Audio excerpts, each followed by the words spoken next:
Əziz dostlar, bu günlərim Ruhanənin mətbəxinə xoş gəlmisiniz. Bugün sizinlə lobiyalı aşı necə bişirəcəyimi başa salacağım.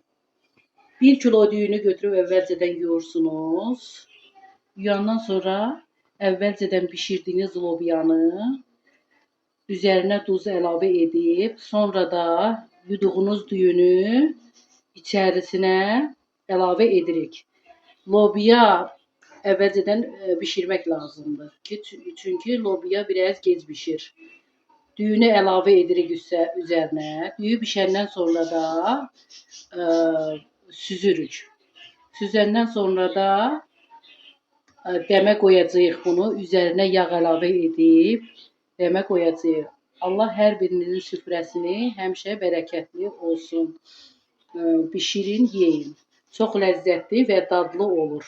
Və düyünü süzürük. Lobiyanı süzüb, sonra qazana yağ əlavə edib, dəmə qoyacağıq.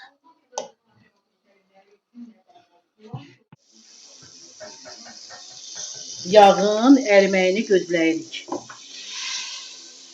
Yağ əriyəndən sonra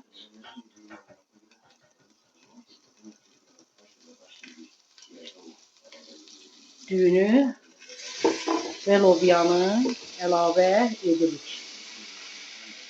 Altına qalın bir dəmir qoyursunuz ki, yavaş-yavaş dəm alsın. Yoxsa altı yana bilər. Vamxodda aşımız dəm aldı. Etmişdim. İstəsəniz yağ az olsa əgər, siz üzərinə yağ da əlavə edib yeyə bilərsiniz. Dəstəklərinizi və videomuzu like etməyi unutmayın.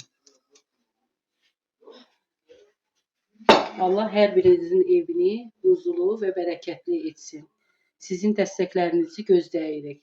Siz bizim videolarımızı bəyəndikcə, like etdikcə biz də bildiyimiz yeməklərdən bişirib sizinlə paylaşacağıq.